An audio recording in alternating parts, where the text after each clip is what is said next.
اللہ تبارک و تعالیٰ کی یہاں بہت انصاف ہے، رائی کے دانے کے برابر بھی اس کے یہاں ناانصافی ہوگی۔ یہ دنیا ہے، اس رنگین دنیا میں اور اس مکار دنیا میں اور اس جعلی ساز اور عیار دنیا میں ہم جیسے چاہیں زندگی گزار لیں، لیکن یہ زندگی ہمیشہ کے لیے نہیں ہے۔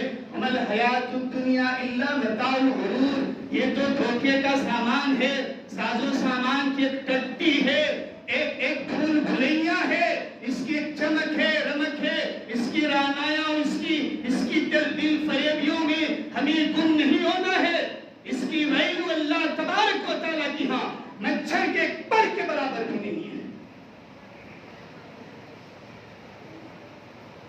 اس دنیا کی ویلو ہے، یہ دنیا اللہ تبارک و تعالیٰ نے فرمایا، اللہ کے رسول صلی اللہ علیہ وسلم نے سنن ترمذی کی روایت ہے، لا تعدل عند اللہ جناح بعوضۃ، مچھر کے پر کے برابر بھی نہیں ہے۔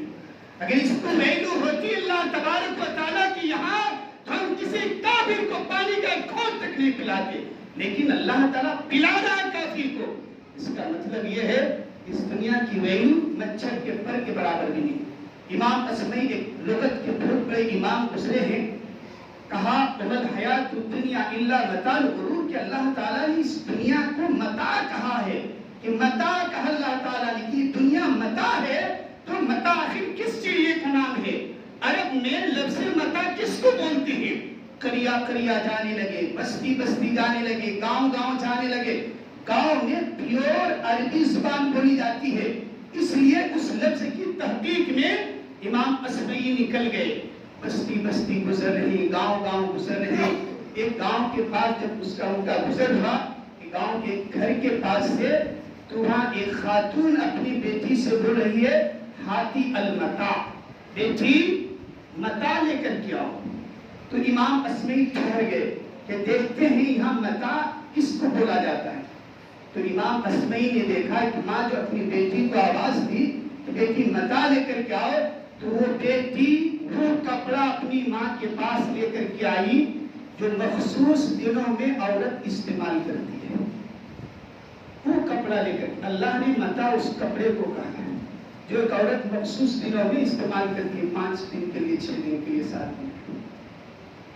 اللہ اکبر۔ اور ہم اور آپ نے ہماری گھر کی مرغی شام تک واپس نہ، مادیت کا ایسا دور ہے، شام تک گھر کی مرغی واپس نہ آئے، پورے محلے میں شور اور ہنگامہ ہو جاتا ہے، لیکن نہ ماں کو نہ باپ کو اس بات کی فکر رہتی ہے کہ آخر میرا بیٹا 2 دن سے گھر نہیں آیا ہے، کہاں اس کی رات گزر رہی ہے، کیسے دوستوں کے پاس ہے، اللہ کی نافرمانی میں گزر رہی ہے یا اللہ کی اطاعت میں گزر رہی ہے۔ نہ ماں کو فکر ہوتی ہے، نہ باپ کو فکر ہوتی ہے اس کی۔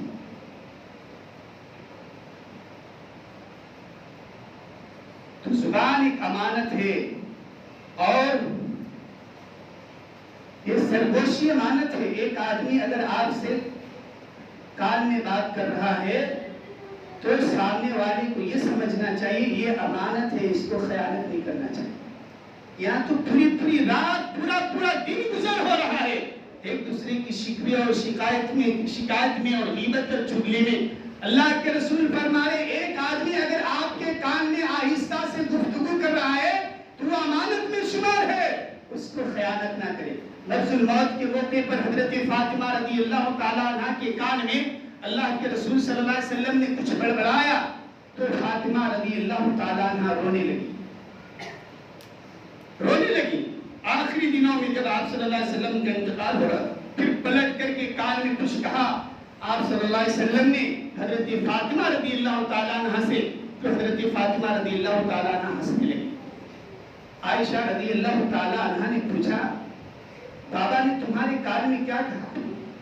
فاطمہ رضی اللہ تعالیٰ عنہ نے کہا یہ میرے بابا کی امانت ہے، میں اسے نہیں بتاؤں گا۔ تو اگر آپ کے کان میں کوئی پھسپھسی کر رہا ہے، آہستہ سے کر رہا ہے، تجھے سمجھ جانا چاہیے یہ امانت ہے، اسے خیانت نہیں کرنا ہے، اور امانت میں خیانت کرنا یہ قیامت کی نشانی ہے۔ ایک آدمی اگر آپ سے مشورہ دے رہا ہے تو اسے صحیح مشورہ دینا چاہیے، اچھی مشورہ دینا چاہیے، اس لیے کہ اچھا مشورہ دینا یہ امانت ہے، امانت میں خیانت کرنا. سنن ترمذی کی روایت ہے ان المستشار مؤتمن, جس سے مشورہ لیا جائے اس کو امین ہونا چاہیے, امانت دار ہونا چاہیے. ہجرت کے موقع پر آخری بات, ہجرت کے موقع پر آپ صلی اللہ علیہ وسلم ابو بکر صدیق رضی اللہ تعالیٰ عنہ کے ساتھ غار ثور میں چھپے ہوئے تھے. 3 دن تک چھپے ہوئے تھے غار ثور میں. عرب کے اندر دنیا بھر کی بیماریاں تھیں, بدکاری تھی, شراب نوشی تھی, عیاشی تھی, مکاری تھی, دنیا بھر کی بیماریاں ان کے اندر تھی. لیکن عرب کے اندر ایک بیماری نہیں تھی, وعدے کے بڑے پکے ہوا کرتے تھے, بڑے سچے ہوا کرتے تھے, وعدے کے, امانت کے بڑے پکے اور سچے ہوا کرتے تھے. جس کو وقت دے دیا پوری دنیا اس کے حوالے کر دو, وہ واپس نہیں آتا تھا. تو ہجرت کے موقع پر 3 دن تک اللہ کے رسول صلی اللہ علیہ وسلم ابو بکر صدیق رضی اللہ تعالیٰ عنہ کے ساتھ غار ثور میں چھپے ہوئے تھے. اور عبداللہ بن اریقط نامی ایک کافر سے, مسلمان نہیں تھا, کافر, سب کافر تھا, چند سکوں پر گفتگو ہوئی تھی 3 دن کے بعد غار ثور آنا اور تم ہمیں لے کر کے مدینہ پہنچا دینا. وہ آدمی پہاڑی راستے سے, ریگستان کے راستے سے, دشمنوں کے سے بچا کر کے کیسے پیچ و خم والے راستے میں بڑا ماہر تھا, بڑا تجربہ تھا اس کو. اس لیے اللہ کے رسول صلی اللہ علیہ وسلم نے اس سے گفتگو فرمائی تھی اور چند سکوں پر گفتگو ہوئی تھی. اور مشرکین مکہ کا ادھر اعلان نکلا, جو ابو بکر صدیق رضی اللہ تعالیٰ عنہ کو یا اللہ کے رسول صلی اللہ علیہ وسلم کو زندہ یا مردہ پکڑ کر کے ہمارے حوالہ کرے, اس کو 200 اونٹ انعام دیے جائیں. جو ایک کو پکڑ کر کے لائے 100 اونٹ, جو دونوں کو پکڑ کر کے لائے 200 اونٹ. اور اس دور میں جس کے پاس 100 سرخ اونٹ ہو جاتے تھے اس دور کا چودھری سمجھا جاتا تھا. اور عبداللہ بن اریقط کو معلوم تھا, یہ اعلان بھی معلوم تھا اور یہ انعام بھی معلوم تھا. لیکن عرب کے لوگ جس کو زبان دے دیتے تھے, جس سے وعدہ کر لیتے تھے, پھر مکرتے تھے نہیں, پلٹتے تھے نہیں. معلوم تھا عبداللہ بن اریقط کو کہ یہ مشرک کن کو تلاش کر رہے ہیں اور ان کے شکار کہاں چھپے ہوئے ہیں, لیکن بتایا نہیں اس نے. ٹھیک وعدے کے مطابق 3 دن کے بعد غار ثور پہنچا اور ابو بکر صدیق رضی اللہ تعالیٰ عنہ کو اور ہمارے رسول صلی اللہ علیہ وسلم کو ایک سواری پر بٹھا کر کے مشرکین مکہ سے بچتے بچاتے, ریگستان کے پیچ و خم راستوں سے بچاتے ہوئے مدینہ منورہ پہنچا دیا. تو یہ ہے امانت. اگر اس امانت میں خیانت کریں گے تو یہ قیامت کی نشانی ہے. ایک اعرابی اللہ کے رسول صلی اللہ علیہ وسلم کے پاس آ کر, اللہ کے رسول متسا, عربی دیہاتی آداب اخلاق سے وہ ماورا ہوتے ہیں, کہا اللہ کے رسول کچھ بھی نہیں, سلام دعا کچھ بھی نہیں, متسا یا رسول اللہ, اللہ کے رسول قیامت کب آئے گی؟ آپ صلی اللہ علیہ وسلم نے فرمایا اذا ضیعت الامانہ فانتظر الساعہ, جب امانت میں خیانت ہونے لگے قیامت کا انتظار کرنا.